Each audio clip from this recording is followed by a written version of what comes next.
Hello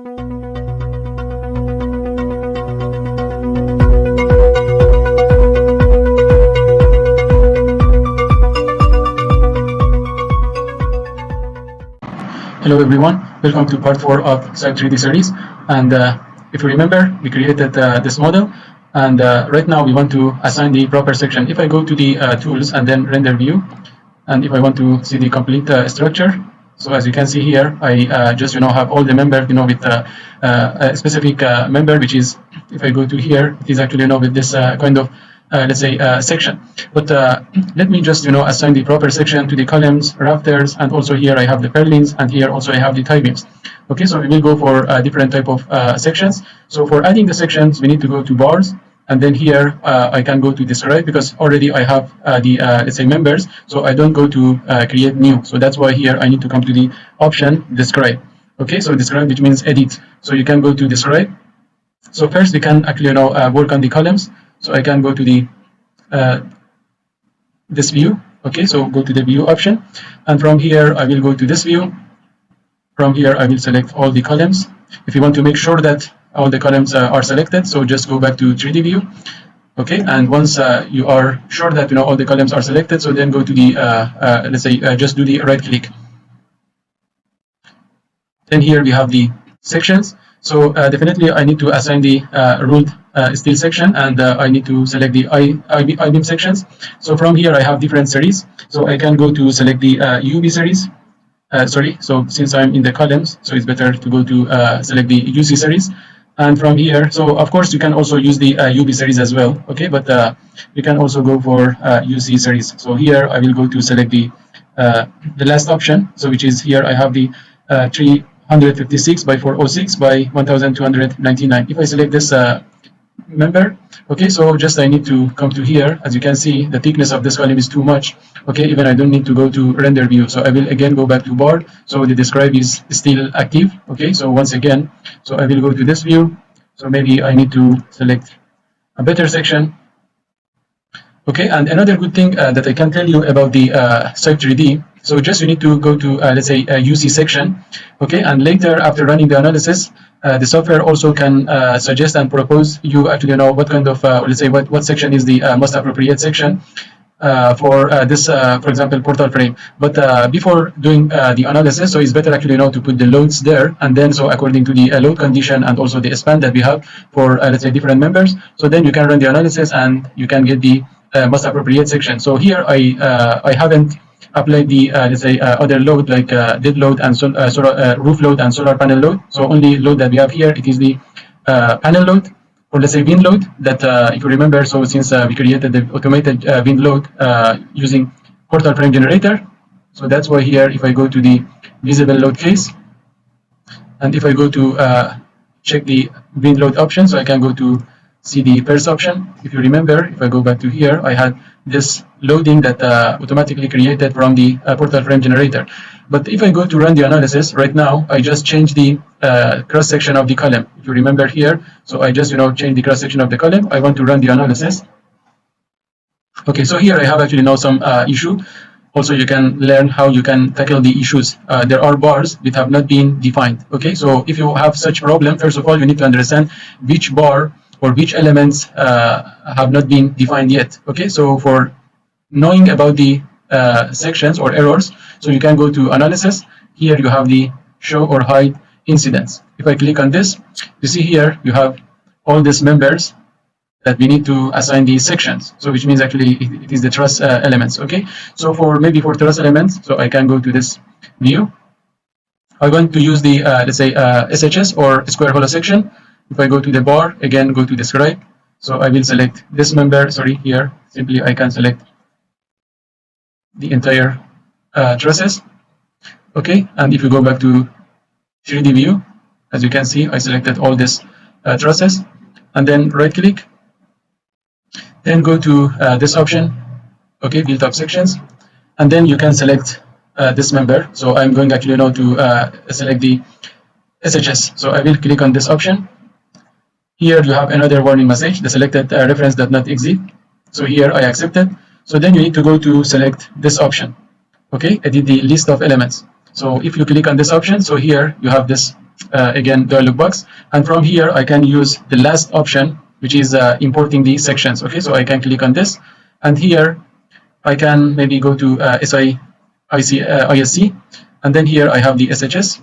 I will select this series, SHS series, and later simply I can click on accept, and now here I have the SHS. From here I have all the let's say sections under SHS. If you want to bring more, again you can go to this option. Okay, and again, so you can go to another, for example, library. For example, here you have the hot finish SHS, and also you have the cold form SHS. So for now I want to bring the another series of SHS, which is the hot rules SHS. Accept. Okay, so here I have it, and then accept. As you can see here, I have two series of SHS. So one is I defined in the previous or let's say from previous library, and this one I brought it from another library. So if I change to this one, so here I have all these sections.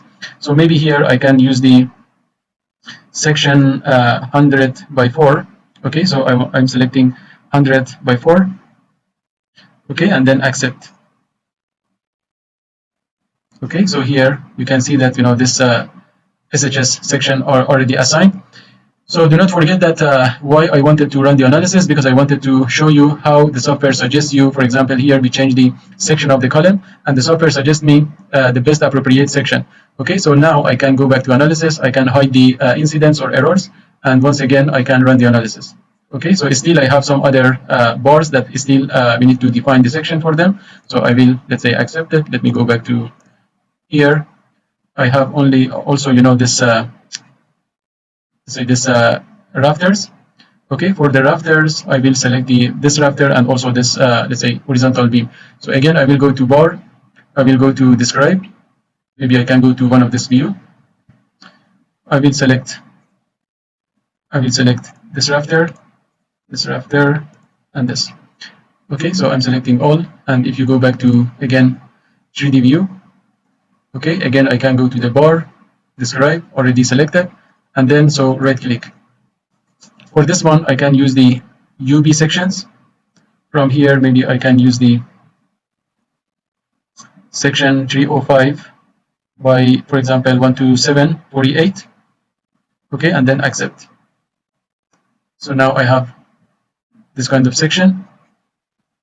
Let me go to analysis and again run the analysis. So right now I can run the analysis, and from here I will just simply go to accept. So later I will discuss about this messages that you are seeing right now, but for now the purpose is to show you how the software actually suggests you can, let's say, optimize the section. So another thing that you need to know here, after running the analysis, the software actually gives you some information. For example, here the fire resistance check is not let's say activated. So it's clear because during the project data that I just was setting the parameters here. Okay, so I didn't actually activate the fire resistance check. So you can go back to part 1. Okay, and so we explained in detail about this. Okay, so once I run the analysis, here I have actually now some options, but the most important thing is here, check the elements. Okay, so if I go to check element, so accept this, and then here you see the columns here I can select, and the software you see gives me the proper section with the utilization ratio or resistance factor. Okay, so here I can, for example, choose one of these sections. So I'm selecting this section because still I haven't applied the roof load and solar panel load. Okay, so if you go to select this member or this section, so definitely the utilization ratio is near to 100%, and if you apply the roof load and solar panel load, definitely again this column will be failed. So that's why I'm trying actually to choose the section with let's say a smaller value of utilization ratio or resistance percentage. Okay, so let's select this one, 203 by 203 by 86. Okay, and then or maybe just give me a second, I want to select this one. Okay, so 305 by 305 by 230. This one also is too thick. Maybe I can select this one. Okay, 305 by 97, and the utilization ratio of this column that I want to select will be 28%. So then accept. But another thing that we have, you see here right now, just this column will be changed. Okay, because here I went to analysis and then I'm checking the element, and only thing that changed is this one. So right now I know this section maybe is the most appropriate section for the column. So now I can go back to this view, and then I can go to the bar, describe, select all the columns. If you right click, so from here I have list of the sections. Okay, and then so only I need to select this section, which is UC 305 by 97. So simply I can select this section and then accept. So all of them will be changed to UC 305 97. So now if I go back to, let's say, 3D view, so from here you see that all the columns already changed. So it is one way. Another way actually, to changing the column even after analysis. So you can group the members. Okay, so later I will show you how you can group the members as well. So let me once again run the analysis.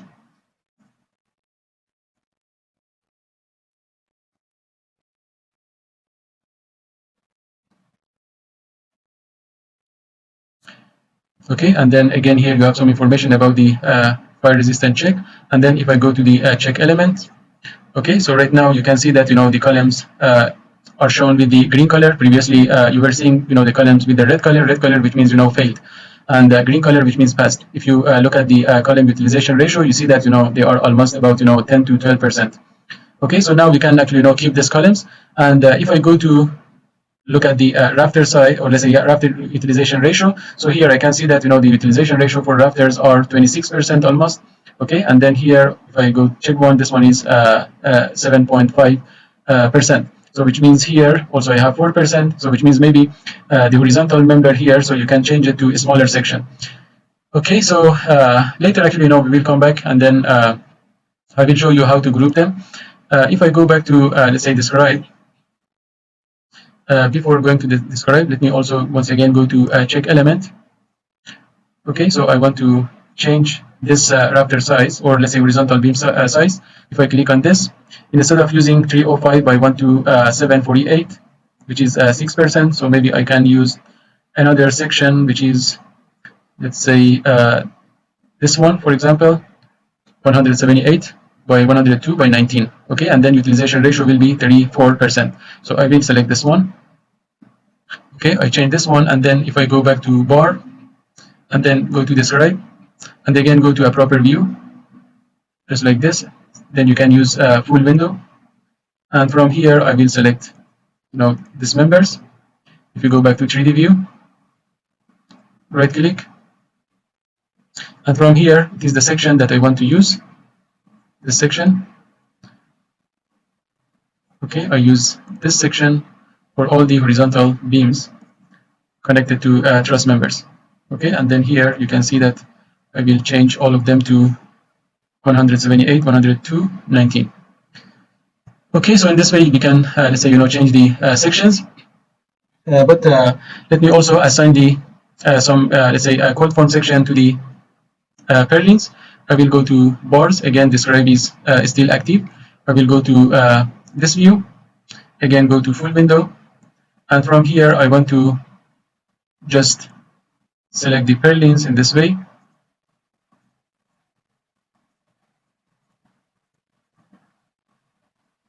Okay, so later maybe I can change the location of this purlins, but for now just I want to select the side purlins.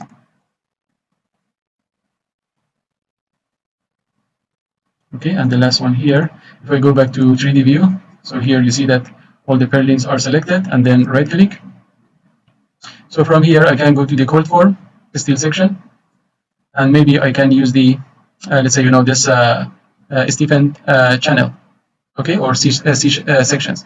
So I will select this, and from here maybe I can select one of these purlins with the size of 120 by let's say 3. Okay, and then accept. So for this tie beams also I need to select. So for the tie beams, again I will go to this view. Okay, I will select this beam and also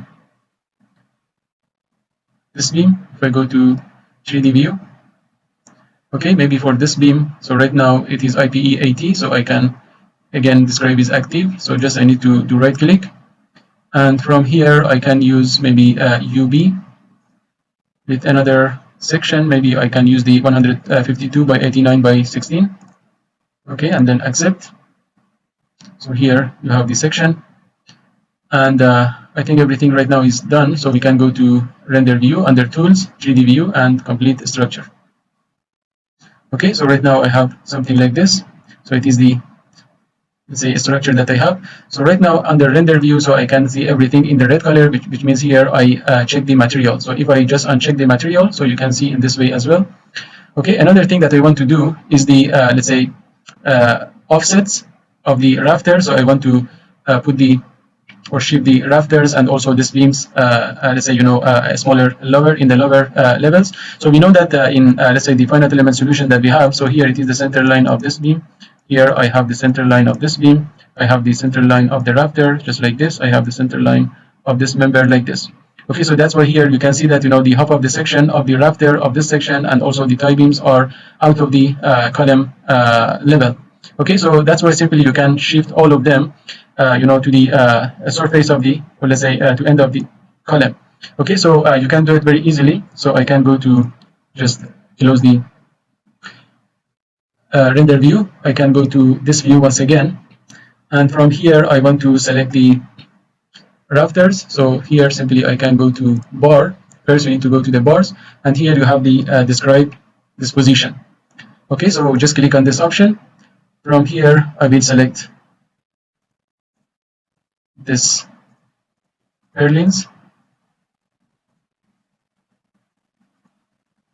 Okay, so also I select this one. Okay, and then select, or you can go like this.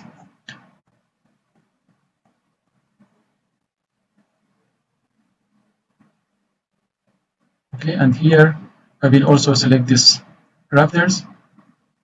Okay, and also this last side beam, also I need to select this tie beam, and then here I need to select this as well. So now if I go back to 3D view, so here I selected all these members. Okay, so this members also should be selected. So this one is okay. This one actually is just connected to the bottom of the trusses. Okay, so I don't need to select that. So now after selecting this, remember, so on the bar we selected describe this position, and then so we selected this members, and then right click. So once you did right click, so here you have the option just like this. So here actually it is the let's say top center. Okay, so this point is top right. Here is top left. Here I have the bottom left. This point is bottom center, and this point is bottom right.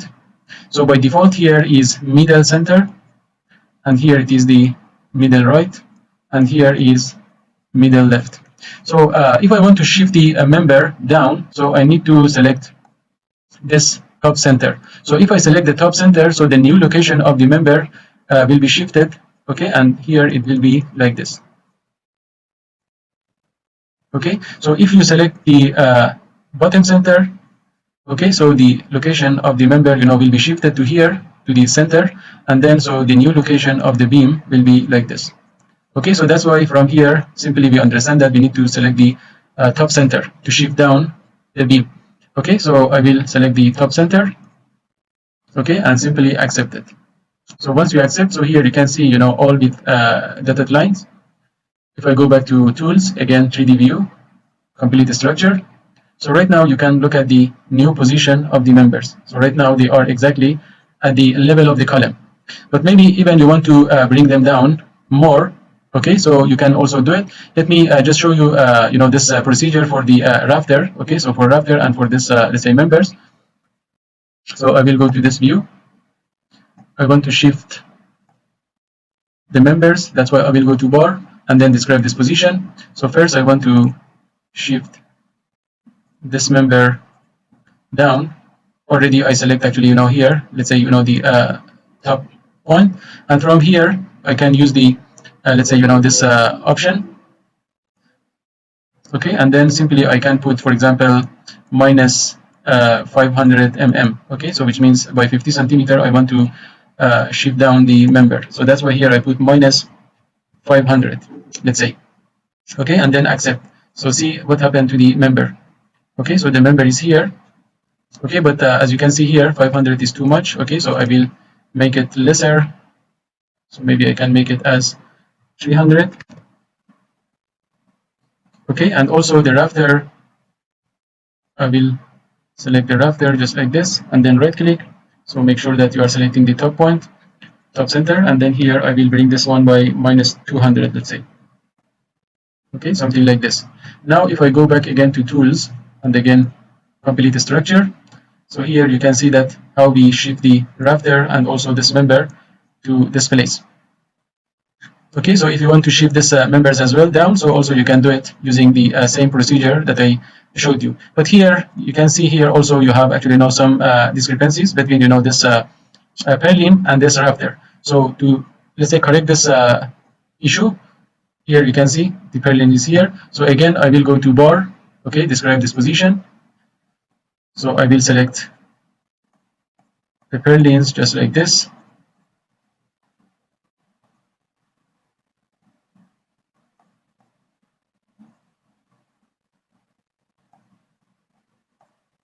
Okay, I'm just selecting the purlins. And here, so remember, for example, here I have the rafter is here and the purlin is here. So right now, even the purlin is in this condition. So later also I need to rotate the purlin just like this. Okay, so I will show you how even you can rotate the purlins. But for now, so I need to shift down the purlin actually to touch the top of the rafter flange. Okay, so for this reason, so again I need to select the let's say the bottom point. So it is like that. Okay, so in originally, so here it is the center line of the rafter. If you remember, for the rafter we select the top center, okay, to push down the, let's say, the member like this, and then the new position, maybe I can show it in black color. The new position is like this, and so originally the purlin was here, yeah. So purlin, it was exactly at the center of this line, and that's why for the purlin, so you need to select the bottom center, okay, to push it up. So I can select the bottom center of the purlin, and then so how much I shift the rafter for extra shifting. So I shift the by minus 200. So which means it is a procedure for the purlin. So I need to select the bottom center, and then in the Z direction, so I need to push it by minus 200 mm. Okay, let's do it. So already I select the purlins, right click. So make sure that you are selecting the, let's say, bottom center, and from here I will shift it for extra for minus 200 and then accept. Okay, so right now it's here, and if I go to render view, so now I want to see what I have. As you can see here, so exactly they are in the same level. So the only thing that you need to do right now is to shift, or let's say to rotate the purlin. Okay, so if I go to this let's say level, so I need to rotate the purlin to be exactly like this. Okay, so now I can do the procedure. We close the section. So first of all, I need to understand actually the angle of this let's say rafter, and then so I can simply rotate the purlins as I want. So maybe first I can work on one purlin. So I can again go to describe, okay, and then here I will select, for example, this purlin. And from here also I need to know that the length of this member is 1.5 meter and the length of this member is 18, but at the half of this one is let's say 9 meter, and simply I can calculate the theta.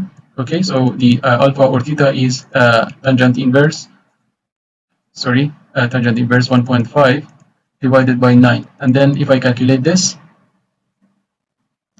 it gives me 9.46 degree. Okay, so which means I need to rotate the purlin by 9.46 degree. So I will do that. So here, after, let's say, again, remember, so I went to bar, again, describe this position, and select this purlin, let's say. Okay, right click, and from here I can go to the angle that I have, and then here I put 9.46. Okay, so just enter. So you can see here I have the rotation of the purlin, and then here I have the rotation, and from here also you can see it exactly in the same let's say orientation with the rafter. So once I make sure that is correct, so then I will select other purlins. Okay, so in this side of the structure, so then right click, again I will go for 9.46, accept. So again, you can zoom in to see the exact location. And here also I need to go for negative 9.46. So I will select this members.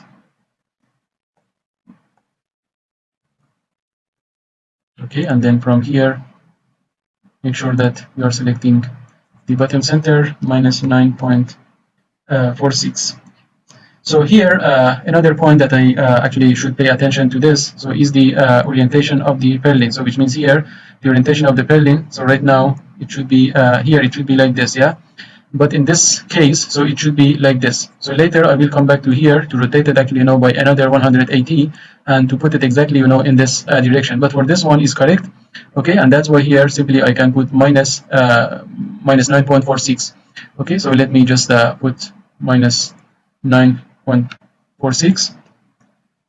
Okay, and here I have this one.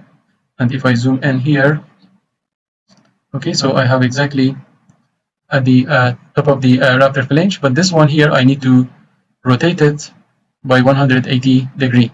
So which means here the orientation of the purlin should be like this.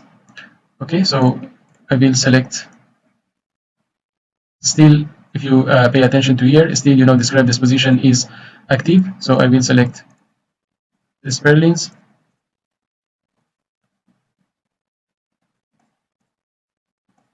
Okay, right click, and from here I will add 180. Okay, so it will become 189. Okay, so here it says that I can go for a maximum for 180. So if I put 0 here, enter, so I have this. So first I will rotate it by 180. Okay, and then enter, so I have like this.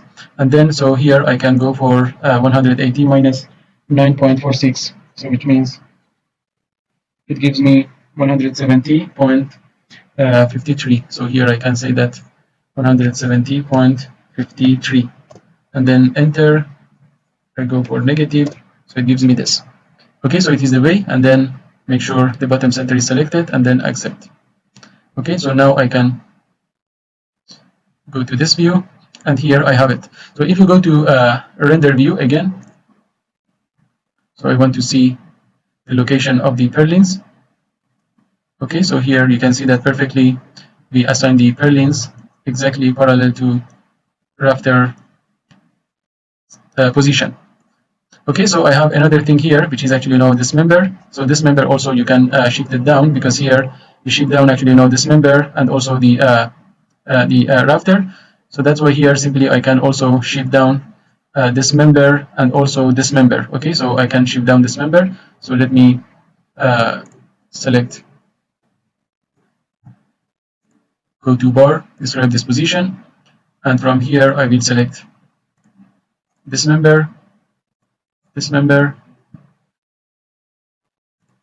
and this member. Okay, if I go back to 3D view, so this bottom members I already selected, right click.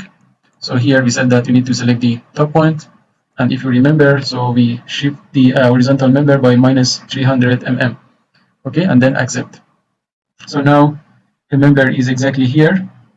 Okay, and also I need to shift this member as well. Let me just go to tools and then see the complete structure.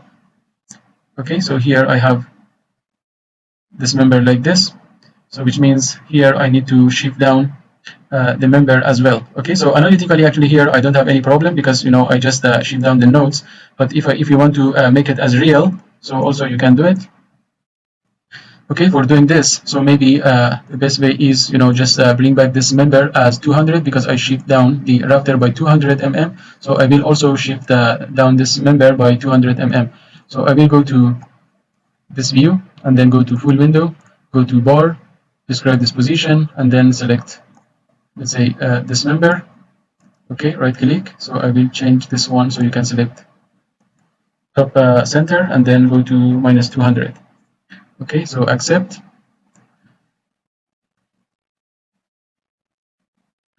Okay, and if I go back to tools, here still I have this, let's say, offset. Okay, and then I will go to bar, describe this position, and then here I will select, let's say, this member, okay, and also let's say this member, and this member. Okay, if I go to here, so I will first of all shift them down, because actually here maybe I need to select first, the vertical members. So let me just first select the vertical members.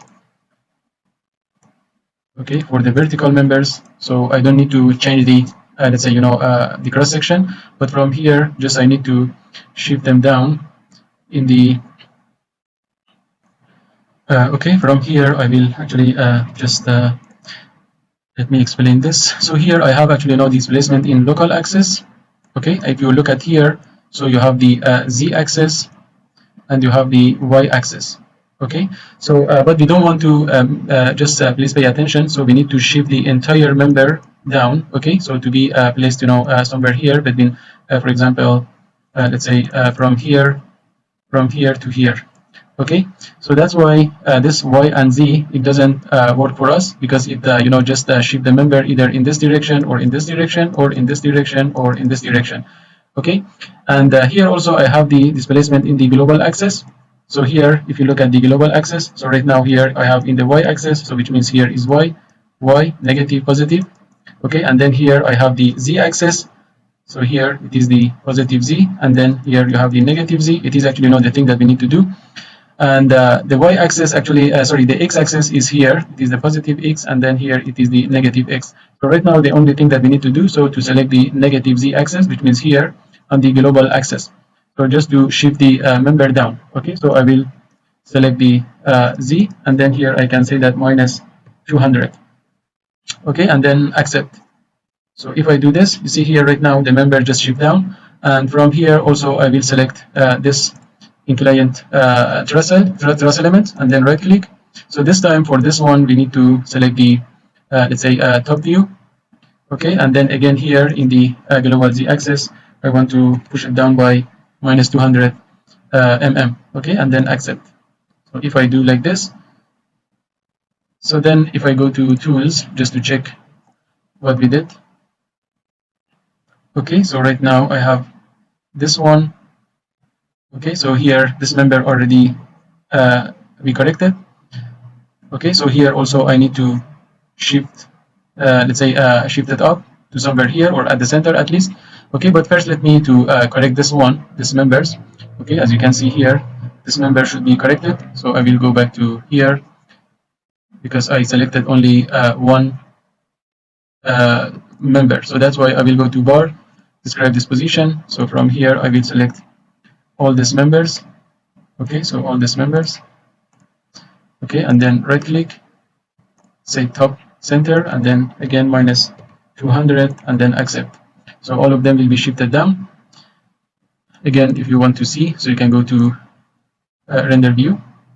So from here you have this member, and then the last one is this member. So I need to maybe put it exactly at the center of this horizontal beam.